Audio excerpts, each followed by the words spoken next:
of Abraham, a part of the scriptures used today by the Church of Jesus Christ of Latter-day Saints, the Mormons. But where did this book come from? Joseph Smith, founder of the Mormon Church, claimed to translate it from an ancient Egyptian scroll he purchased from a traveling antiquities dealer in 1835. Smith claimed the scroll contained a lost book of Abraham, an original text nearly 4,000 years old. At the time in America, no one could read ancient Egyptian, but today, Egyptologists know exactly what it says. So what was this ancient scroll? Was it a lost book of Abraham, or was it something else? Stay tuned and find out for yourself.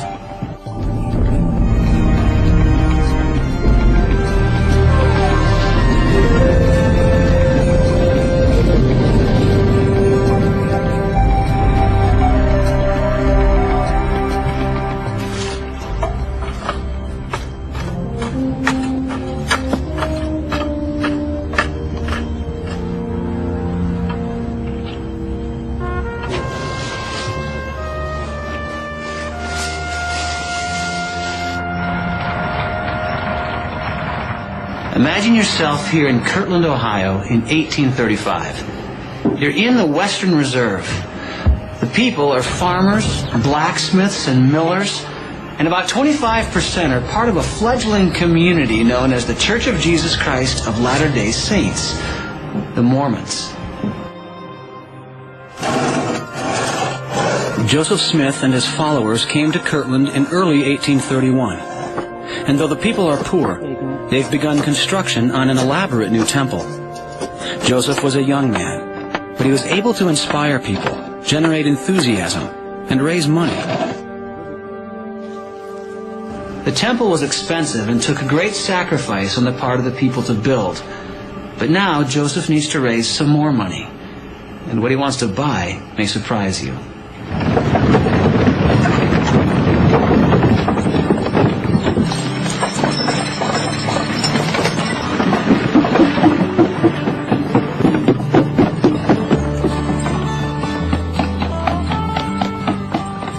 A traveling antiquities dealer named Michael H. Chandler has come to town peddling his wares, an exhibit of all things, 4 Egyptian mummies. It was a spectacle. For a small price, you could see fragments of mysterious writings, things from ancient Egypt, even real mummified human corpses, all of which had been unearthed since Bible times. Chandler and his exhibit were always able to draw a crowd.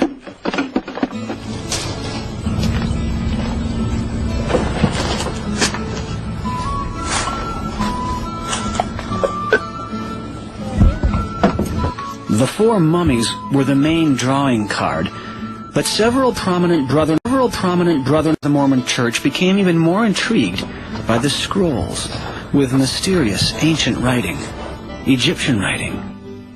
5 years earlier, Joseph Smith, their prophet and leader, had published the Book of Mormon, a remarkable work in that Joseph said he had not actually authored the book, but rather he had translated it from the records of an ancient pre-Columbian civilization. Joseph said an angel appeared to him, an angel named Moroni, who presented Joseph with a set of gold plates. The plates were said to have been inscribed with a mysterious language called Reformed Egyptian. The story is that Joseph Smith translated the gold plates by the gift and power of God. But Joseph said he was required to return the plates to the angel after completing his translation, so they are not available for independent examination. When the Book of Mormon was published in 1830, it established Joseph Smith as a prophet and seer in the eyes of his followers. Joseph had brought forth 1 volume of lost scripture, and they believed God would use him to restore other lost scriptures. One of the original appeals, I think, of early Mormonism was Joseph Smith's claim to be a prophet, seer, and revelator. He had promised that the Lord was opening up the bowels of the earth and bringing forth ancient scriptures, and would continue to do so because we were living in the last days of the earth.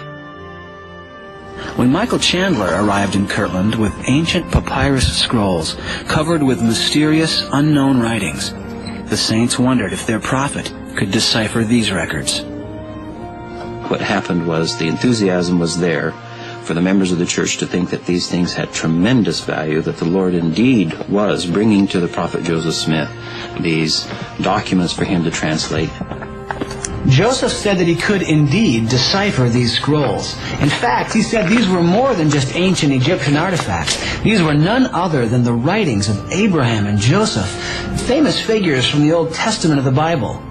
If this were true, these scrolls would be an unprecedented and momentous discovery, a preservation of writings from 2,000 years before Christ. But what were they really? Stay tuned as we investigate a remarkable Mormon claim, the rediscovery of a lost book of Abraham.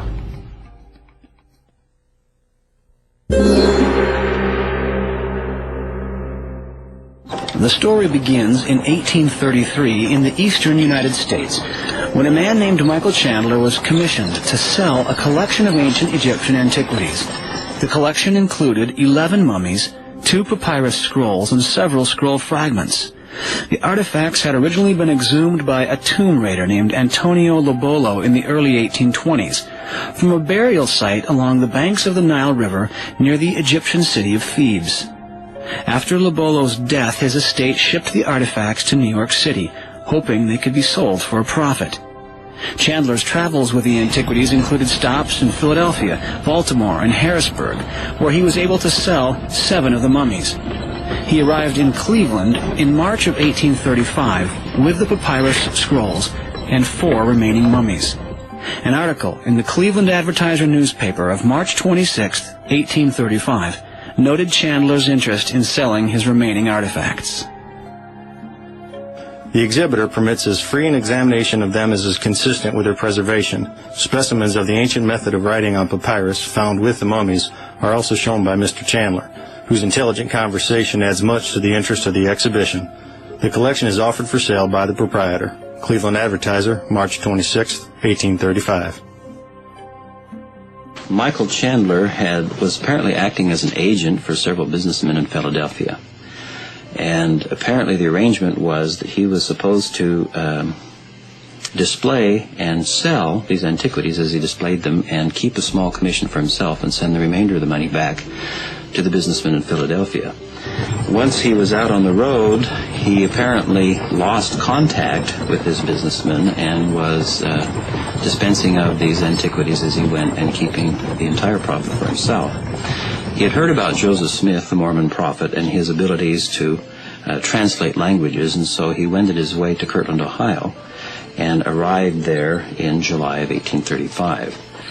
Chandler's arrival in Kirtland was described at the time by William W. Phelps, a member of the Mormon community, in a letter to his wife. 4 Egyptian mummies were brought here. There were 2 papyrus rolls besides some other ancient Egyptian writings with them. As no one could translate these writings, they were presented to President Smith. He soon knew what they were and said the rolls of papyrus, contained the sacred record of Joseph in Pharaoh's court in Egypt and the teachings of Father Abraham. God has so ordered it that these mummies and writings have been brought into the church. July 20, 1835. That created a tremendous value for these papyri.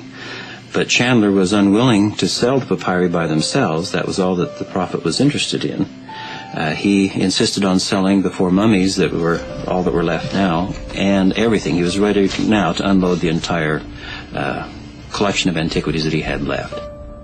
Remember, this is a movement that is sort of the religion of the book squared, because not only is it the religion of the book in the Old and New Testament, but the Book of Mormon as well. So there has to be a real concern about texts. Text. And so text would appear, even to the ordinary citizen of Kirtland, I would think, as much more critical than the mummies. His selling price was $2,400, which was an extreme sum in those days. Smith didn't have it, But since these were such valuable documents, Smith used two other people to invest sums of money, and they did, and Chandler sold these antiquities to Joseph Smith, and that's how he came into possession of them. Joseph Smith said that to properly translate these scrolls would take some time, but that a few of the Egyptian characters were recognizable to him immediately, and he translated these for Chandler. Chandler thanked him profusely and supplied an affidavit endorsing Smith's scholarship. This is to make known to all who may be desirous concerning the knowledge of Mr. Joseph Smith in deciphering the ancient Egyptian hieroglyphic characters in my possession, which I have in many eminent cities showed to the most learned. And from the information that I could ever learn or meet with, I find that of Mr. Joseph Smith to correspond in the most minute matters.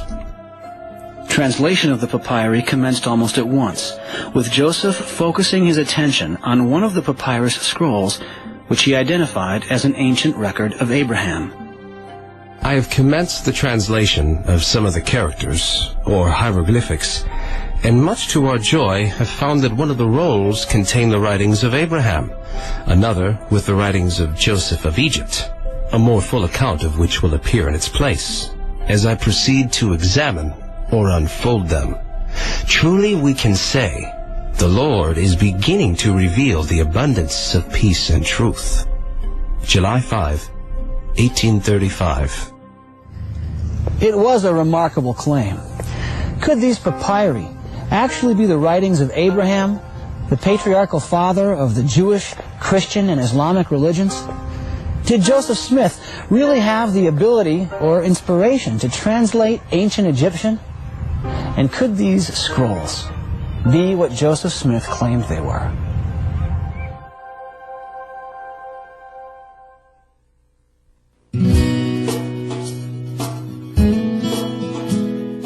In the weeks immediately after purchasing the scrolls, Joseph threw himself enthusiastically into the task of translation. He records in his diary that he began by developing an alphabet and grammar of the Egyptian language. The townspeople were duly impressed with the work, and scores of visitors would call on the prophet to see for themselves these wondrous things. I was continually engaged in translating an alphabet of the Book of Abraham and arranging a grammar of the Egyptian language as practiced by the ancients. July 1835. In the afternoon, I waited on most of the 12 apostles in my house and exhibited to them the ancient records and gave explanations. This day passed off with the blessing of the Lord. October 3, 1835. In 1835 in America, there was no one who could read ancient Egyptian. All knowledge of the language had been lost for centuries. Only recently had the French scholar Jean-Francois Champollion made a breakthrough in deciphering the ancient Egyptian language. The Rosetta Stone, a trilingual inscription in Greek, Egyptian hieroglyphic, and Demotic, was the key which allowed Champollion to unlock ancient Egyptian. But his work was far away from the pioneers of rural Ohio. In the 1840s in the United States, the ancient Egyptian language was virtually unknown. It had only been deciphered beginning in 1822, and that knowledge simply had not crossed the Atlantic, so that almost any interpretation given to an Egyptian document in 1842 or 45 or 50 or even 1860 would have been believable to a general audience who would have no way of comparing it with the actual truth. But in his diary, Joseph Smith confidently records doing what no scholar in America in his day could do, translating ancient Egyptian scrolls. This afternoon, I labored on the Egyptian alphabet in company with brothers Oliver Cowdery and W.W. Phelps. In doing the research, the principles of astronomy, as understood by Father Abraham and the ancients, unfolded to our understanding, the particulars of which will appear hereafter. October 1, 1835. This afternoon, I recommenced translating from the ancient records. October 7, 1835. I returned home and spent the day in translating the Egyptian records. A warm and pleasant day. November 19, 1835. spent the forenoon instructing those that called to inquire concerning the things of God in the last days. And in the afternoon, we translated some of the Egyptian records. November 24, 1835.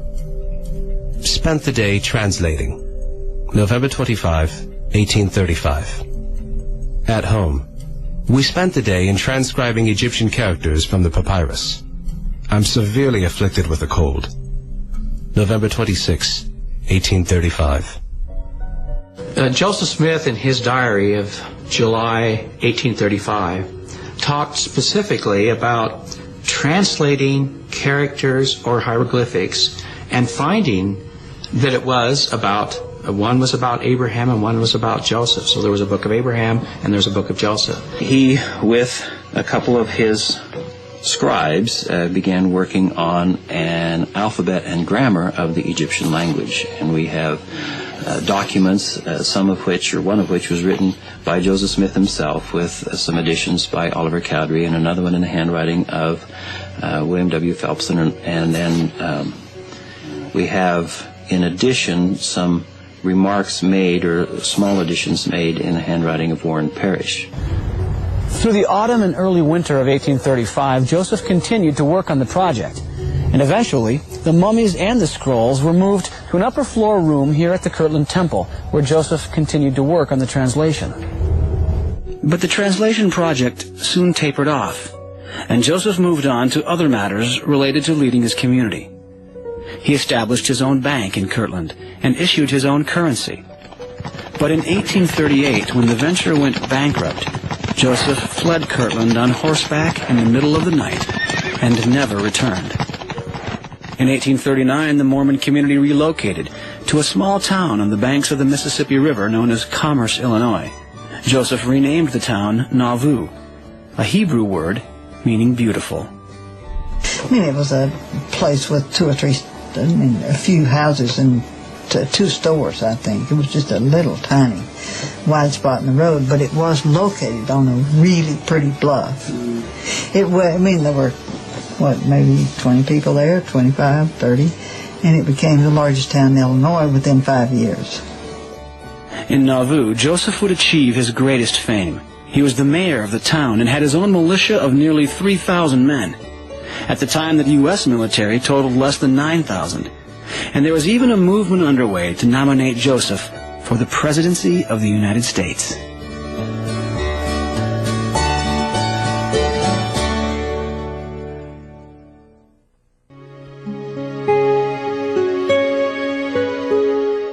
It was in Nauvoo that Joseph finally published his translation of the Abraham Scroll.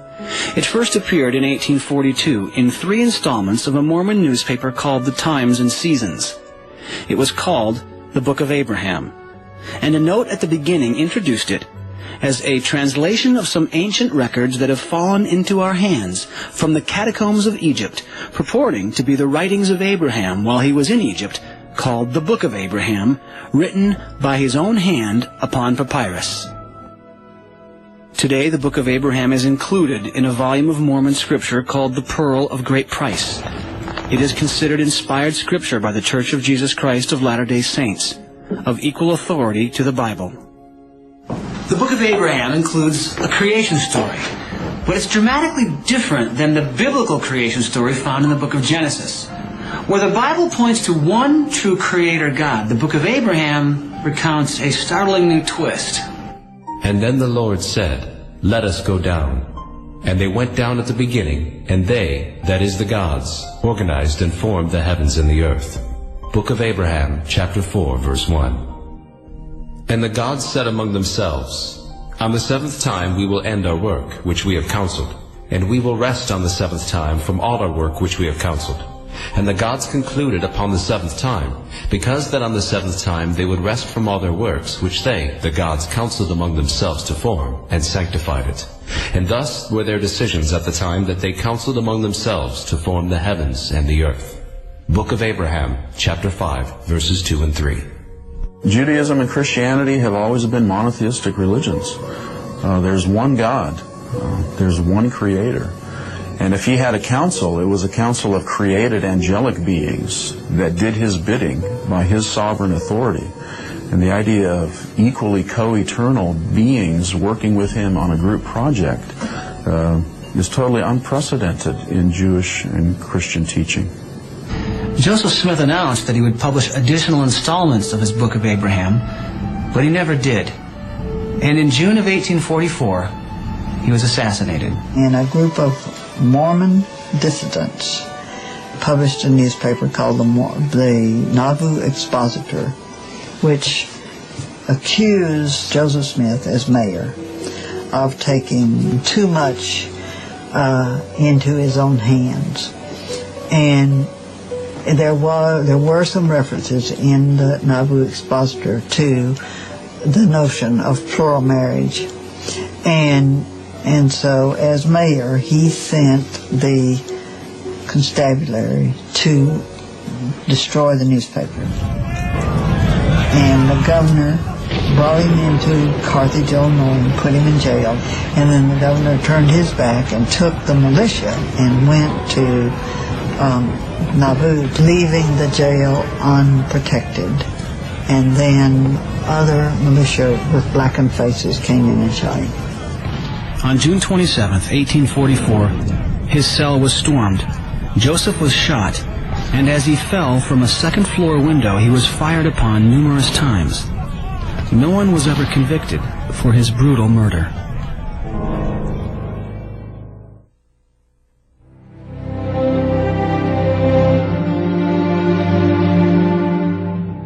In 1846, under the leadership of Brigham Young, the Mormons made their historic trek from Nauvoo to the Great Salt Lake Valley. At the time, this was isolated frontier territory, far from the jurisdiction of the U.S. government. And though Joseph Smith was no longer leading the Mormons, his Book of Mormon, Doctrine and Covenants, and Pearl of Great Price, including the Book of Abraham, all became canon, inspired scriptures on par with the Old and New Testaments of the Bible. They are the basis for the unique theology of the Church of Jesus Christ Latter-day Saints to this day. In the Great Salt Lake Valley, the Mormons once again proved their ability to settle frontier territory and to build a thriving town. They began work on another temple, their greatest yet. But the scroll Joseph Smith had identified as a lost Book of Abraham remained in Illinois, in the possession of Joseph's mother, Lucy Mack Smith, and his widow, Emma. In 1856, 12 days after Lucy's death, Emma Smith, who now seemed to have ambivalent feelings about her late husband, sold the papyri to a man named Abel Combs. Emma, now remarried to a man named Louis C. Bideman, provided an affidavit attesting that the antiquities had belonged to Joseph. This certifies that we have sold to Mr. A. Combs 4 Egyptian mummies with the records of them. They were purchased by the Mormon prophet Joseph Smith at the price of $2,400 in the year 1835. They were highly prized by Mr. Smith on account of the importance which attached to the record, which was accidentally found enclosed in the breast of one of the mummies. Emma Smith Bideman, May 26, 1856. One of the things that is really interesting about Emma Smith, she was very much engaged in the process of forgetting as well as remembering, because she has to forget that he introduced plural marriage into Mormonism. Even though we know that she was at some of these ceremonies where he married other women that were friends of his, friends of hers, and her husband married them as well. She told her sons that it was Brigham Young that introduced plural marriage into Mormonism. 2 of the mummies sold to Abel Combs were later acquired by a Chicago museum that was destroyed in the Great Chicago Fire of 1871. It was assumed that the Joseph Smith papyri had also been destroyed, lost forever to the emerging knowledge of Egyptology.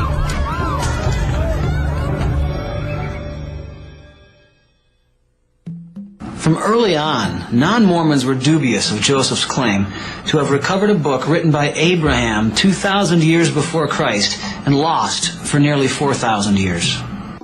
A man named William West, who visited the Mormons in Kirtland and viewed Joseph Smith's Egyptian scrolls, expressed his doubts in an 1837 pamphlet.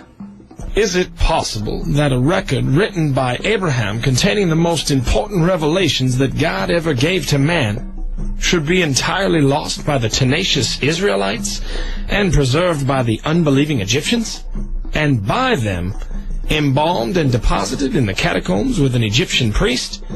I venture to say no. It is not possible. It is more likely that the records are Egyptian. In 1859, a French Egyptologist named Théodule de Verrier provided the first scholarly evaluation of the Book of Abraham. The focus of de Verrier's critique was 3 illustrations or facsimiles that Joseph Smith copied from the Egyptian scrolls and published as part of his Book of Abraham. Below each of the facsimiles, Joseph provided his explanations of their meanings. According to Joseph, facsimile 1 depicts an idolatrous priest about to slay Abraham on an altar. The scene is specifically referred to in the text of the book itself. And it came to pass that the priests laid violence upon me, that they might slay me also, as they did those virgins upon this altar. And that you may have a knowledge of this altar, I will refer you to the representation at the commencement of this record. Book of Abraham, chapter 1, verse 12. But de Verrier noticed that there was something wrong with the pictures. They closely resembled scenes he had come across numerous times in common Egyptian burial documents. But Smith, according to de Verrier, had completely misidentified the characters and the scenes. In facsimile 1, Smith labeled the standing figure on the left as a priest, knife in hand, attempting to slay Abraham. In reality, said de Verrier, this is the Egyptian god Anubis, assisting the resurrection of a deceased Egyptian.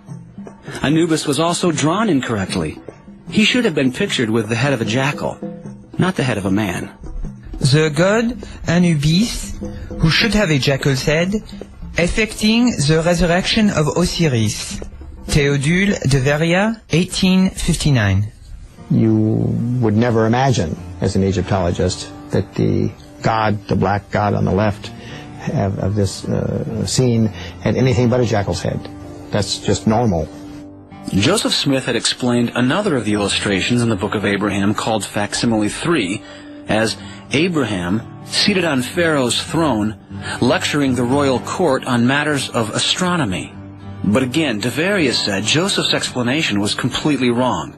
Facsimile 3 was also a rendition of a common scene from Egyptian burial documents, depicting a deceased man being led into the presence of Osiris, the Egyptian god of the underworld. The deceased led by Mat into the presence of Osiris. His name is Horus, as may be seen in the prayer which is addressed to the divinities of the 4 cardinal points. Théodule de Verrier, 1859. Joseph said the characters above the man's hand identify him as Shulam. In actuality, the hieroglyphics give his name, Horus. There is no mention of Shulam at all. De Verrier's initial analysis of facsimile 3 is accurate. It is the result of the judgment scene in which the deceased Horus is being brought into the presence of Osiris. In the year 1912, Franklin S. Spaulding, the Episcopal Bishop of Utah, brought a new round of scrutiny to the Book of Abraham when he asked 8 noted scholars of Egyptology to evaluate the 3 facsimiles. To a man, they agreed that Joseph's explanations were erroneous.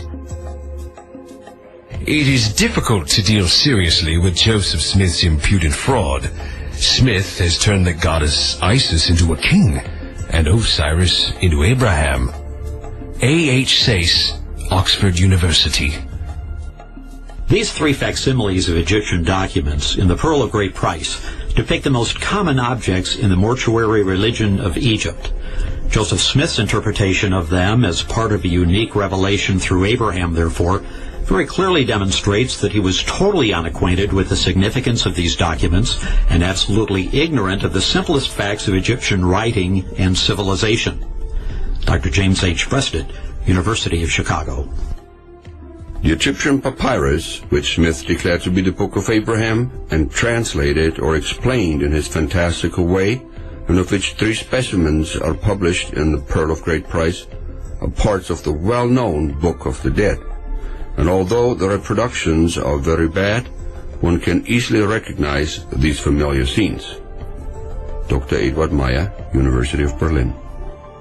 The New York Times took note of Spaulding's findings and issued a blistering 2-page expose on the Book of Abraham in its December 29, 1912 edition. The Mormon Church could not remain silent in the face of this withering attack on the credibility of Joseph Smith and the Book of Abraham. It offered assurances to the faithful in a 1913 article in its monthly magazine, The Improvement Era.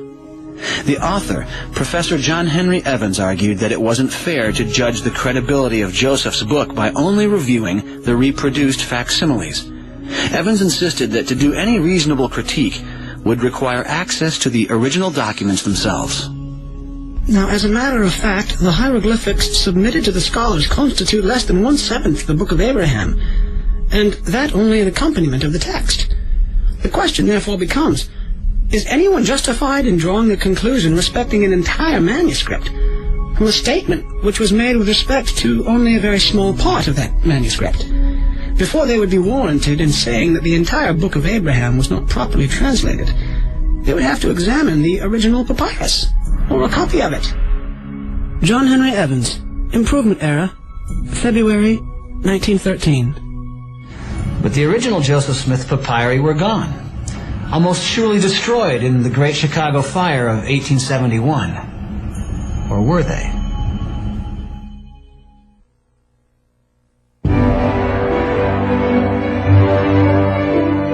But in the spring of 1966, a dramatic discovery was made right here in New York at the Metropolitan Museum of Art. Dr. Aziz Atiyah, a professor of Arabic Studies from the University of Utah, was here doing research when he was approached by the curator of the museum's Department of Egyptian Antiquities, Dr. Henry G. Fisher. Fisher made a startling announcement. The museum had in its archives 11 papyrus fragments that had once belonged to Joseph Smith. Fisher didn't know how the Mormon church leaders would respond to this news, and he was looking for an intermediary. He wondered if Dr. Atiyah, a respected non-Mormon from Salt Lake City, could ask the Mormon church leaders if they would be interested in acquiring the papyri. Negotiations between the Metropolitan Museum and the Mormon Church proceeded, and on November 27, 1967, the museum presented the ancient scrolls to the church. An article in the Deseret News of Salt Lake City announced the gift of 11 papyrus fragments, long believed to have been destroyed in the Chicago Fire of 1871. With the papyri was the original 1856 letter signed by the Mormon prophet's widow, Emma Smith, certifying that the documents had belonged to Joseph Smith. But did these 11 papyrus fragments include the scroll Joseph identified as a lost Book of Abraham? If so, there would finally be an opportunity to vindicate his miraculous claim of discovering and translating a document from the father of Judaism, Christianity, and Islam. Of course, there was also the possibility of undermining that claim. The saints waited expectantly and held their breath.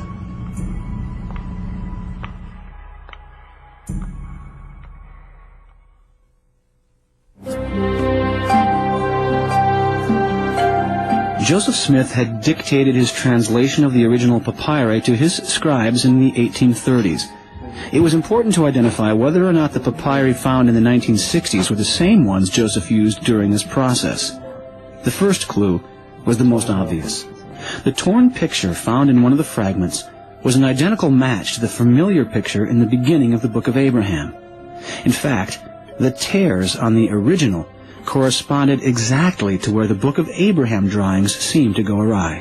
When you have the modern state of the papyrus today in front of you today, or the photographs of it or whatever, and you compare it with the facsimile number 1, you can see that where facsimile number 1 starts to become un-Egyptological, or unexpected from an Egyptological point of view, is pretty much along the line of the present break or destruction of the papyrus. So there's every reason from that point of view to believe that the present condition of the papyrus itself, is as it was in the time of Joseph Smith.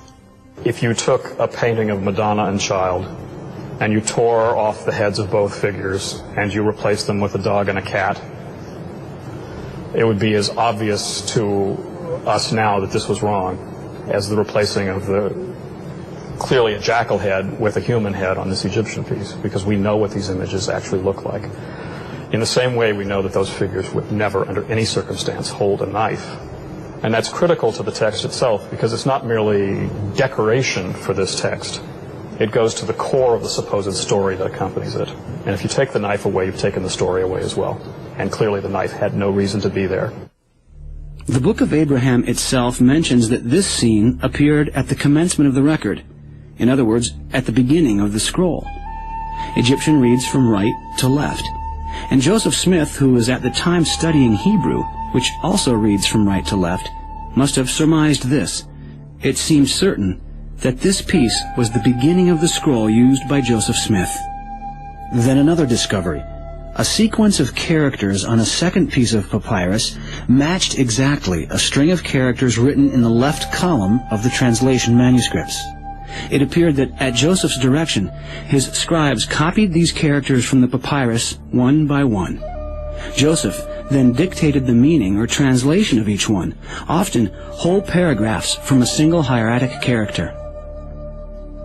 When Dr. Klaus Baer, professor of Egyptology at the University of Chicago, examined the papyri fragments, he determined that this same piece had at one time been attached to the piece containing facsimile 1. The fibers and edges matched exactly. A third piece was found to include the name Horus, the man for whom the scroll had been prepared.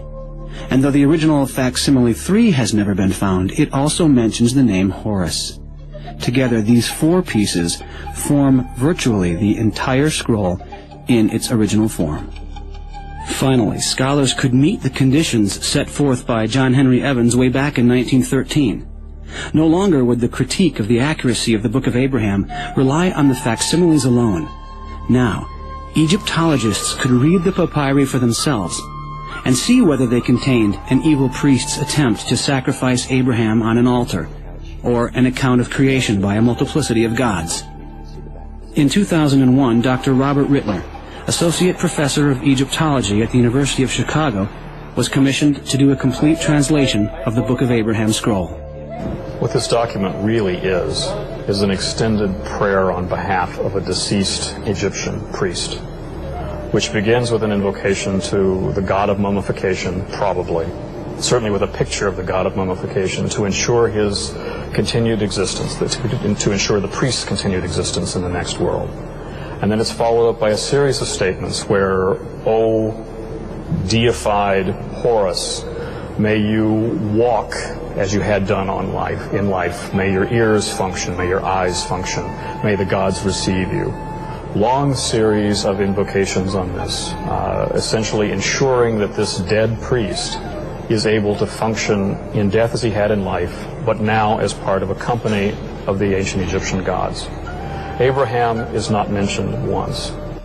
From the evidence that we have today, it's quite safe to say that Joseph Smith did not have the Book of Abraham or the Book of Joseph in front of him in the form of these papyri, because they bear no relationship to those to the contents of the stories or to his translation.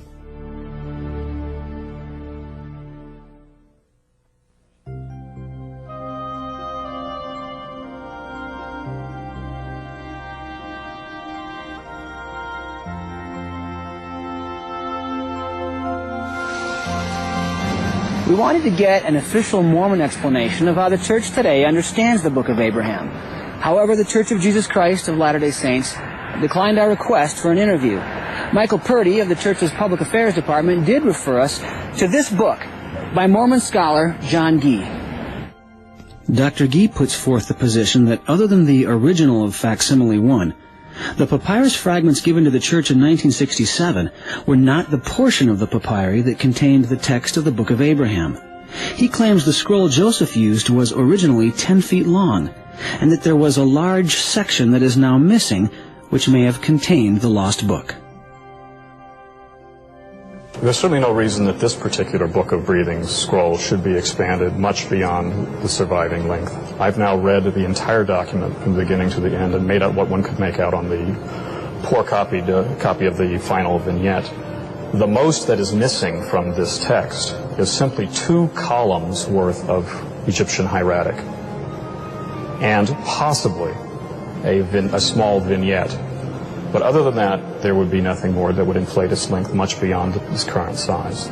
It is both unprecedented and unreasonable to assume that an intrusive text about a completely different matter, a narrative history of Abraham and his descendants, would have been inserted into a document whose beginning, middle, and end is devoted specifically to the resurrection of an Egyptian priest.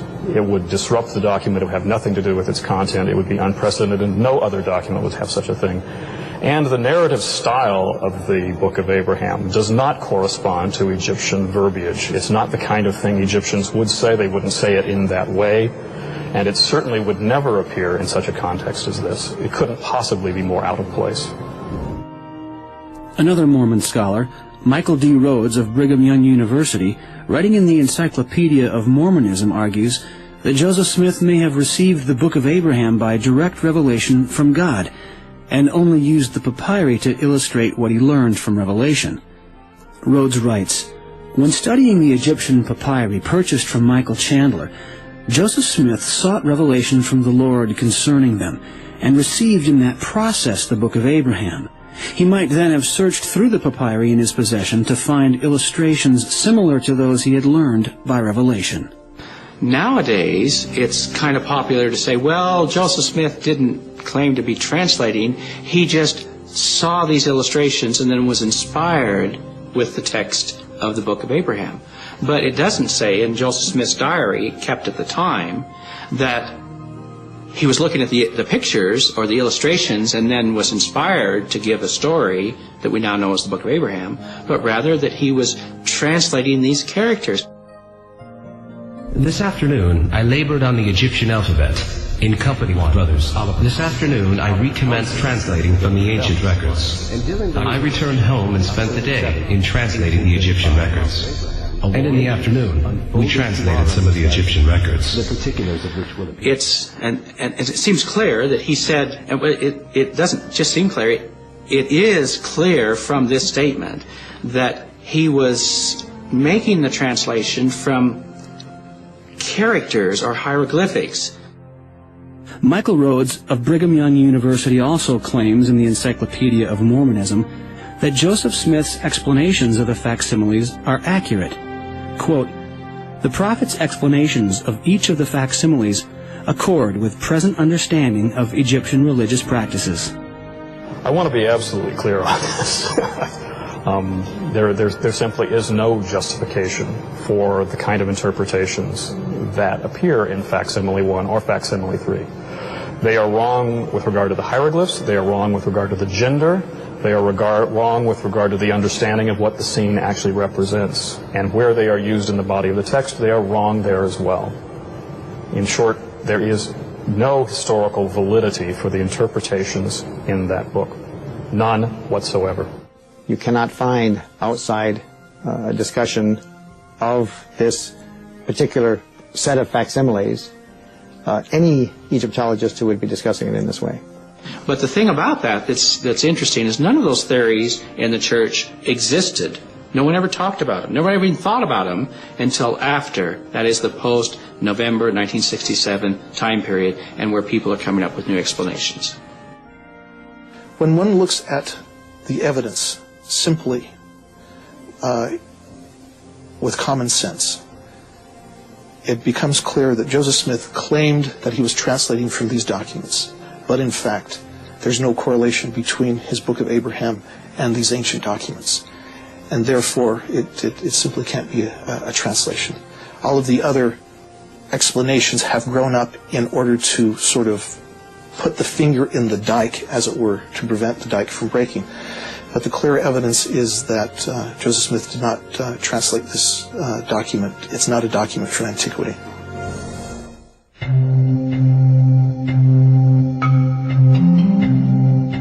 The Foundation for Ancient Research and Mormon Studies, FARMS, here at Brigham Young University, specializes in the defense of the Mormon Scriptures. We wanted to interview their experts about the Book of Abraham, but they did not respond to our repeated requests for an interview. Since we couldn't get an official response from the Mormon Church leadership, we went to find out how rank-and-file members of the church feel about the Book of Abraham today. The Book of Abraham makes no illusions that it's some kind of allegorical scripture. It clearly states that it is written from Abraham, by Abraham, and in the perspective of Abraham's life and times.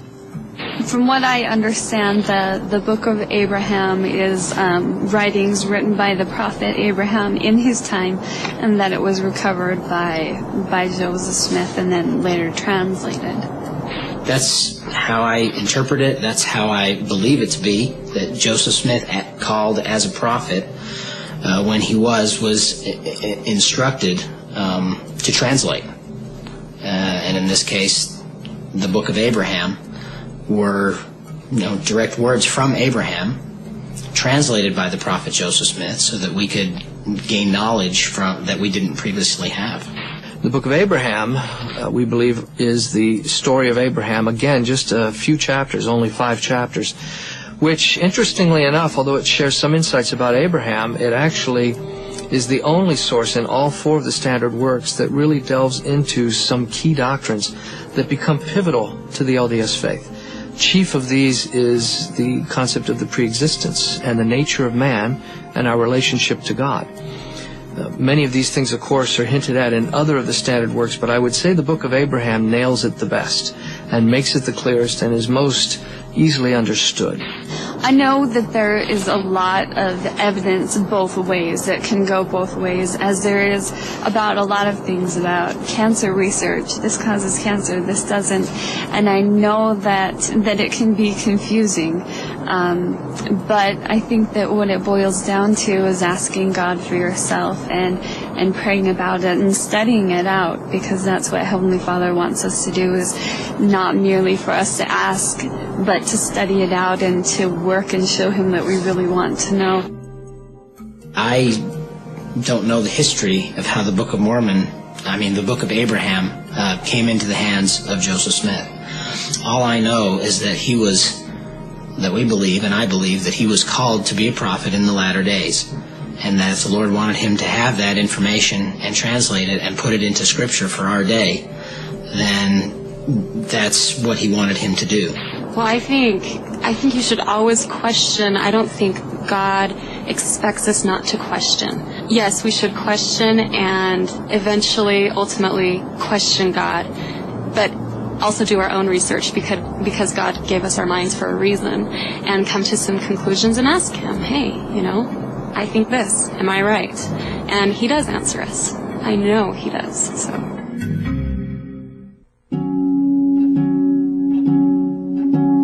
In the end, the question persists. Does all this really matter? Should a non-Mormon have the right to question the church on issues of doctrine, or scholastic integrity? What Mormonism is trying to teach us is, if it were true, it's so important that we check the truth of those claims against the historical documents that are the basis for those claims. Central to Mormonism's religious claims is the claim that Joseph Smith was a true prophet of God. If that follows, then everything he says must be true. If that falls, then nothing that he says necessarily is true. Now that the veracity of his claims about what those documents say is widely questioned even within the Mormon community, we have legitimate questions to raise with Mormon scholars about their new spin on what was going on with the Book of Abraham. In the face of this mountain of evidence, how are faithful Mormons to stand? How does one reconcile the words of the prophet with the evidence of history? At least for some Mormons, these discoveries raise troublesome questions. Yeah, my view used to be just like the regular members of the church, that this is a record of Abraham, just like it's published in the Pearl of Great Price. And when the papyri was turned over to the church in 1967, I was pretty well satisfied with this is the actual papyrus that Joseph Smith used. The publication of it confirmed that. But when they started, the Egyptologists started translating it, you get a different view. A friend of mine mentioned to me years ago, and I think that there's a tremendous amount of truth in this, nothing will disturb an LDS member more than finding out that Brigham Young taught the Adam God theory than having some modern Mormon apostle lie about it. And so the church really doesn't do anything, any value for their members by sanitizing the facts of the Book of Abraham. I think that we are in a unique position today where we have a tremendous amount of understanding, Egyptological resources, etc., that we can go to for understanding these manuscripts.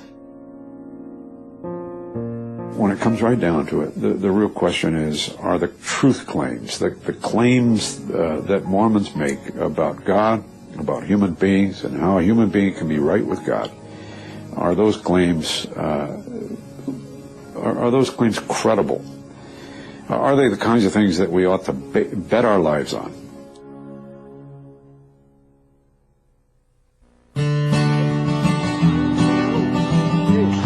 Gary and Sarah Webb live in Draper, Utah with their 2 young children. Both were lifelong members of the Mormon Church. Gary was heading into his senior year at BYU when he came to a life-changing conclusion. I even remember the spot. When I came to the conclusion that the faith of my childhood was untrue. I remember I was outside just sitting on a lawn in the summertime reading the book about the Book of Abraham, and the evidence was so overwhelming. There was no place for doubt, or that this is anti-Mormon, or this is just something somebody fudged together. It was very clear and well documented. It really became the final straw for me, and I realized that I wasn't going to spend the rest of my life pretending to believe something that wasn't true. And I think I realized that I was going to have to make some changes that were not going to be easy. That it was a really difficult time for us, and but we've gotten past the anger and into discovering more about the truth instead of lies that we were stuck in for a while.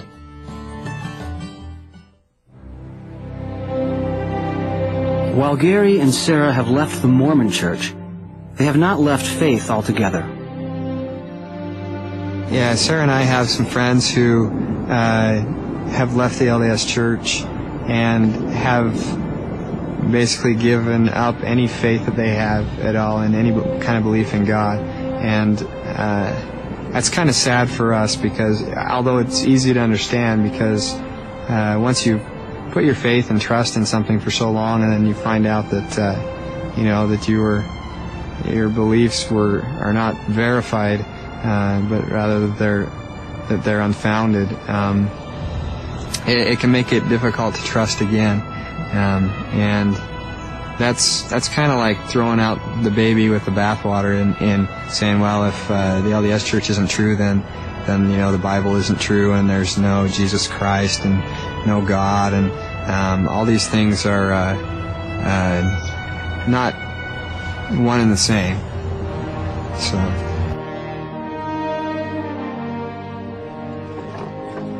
In 1835, Joseph Smith purchased scrolls from Michael H. Chandler. At the time, no one knew what those mysterious ancient Egyptian scrolls actually were. No one in America could read the text or had seen anything of the sort before. But Joseph Smith claimed that he could read them, that he could translate them. I have commenced the translation of some of the characters or hieroglyphics, and much to our joy, have found that one of the rolls contain the writings of Abraham. The evidence against the authenticity of the Book of Abraham cannot help but raise questions about Joseph Smith's other translations, such as the more foundational Book of Mormon. For some, since Joseph's translation of the Book of Abraham, which can be tested, has been found to lack credibility, then how can we accept his translation of the Book of Mormon, which cannot be tested? Scholars have never had the opportunity to examine those originals. And since the gold plates were returned to the angel Moroni, apparently They never will.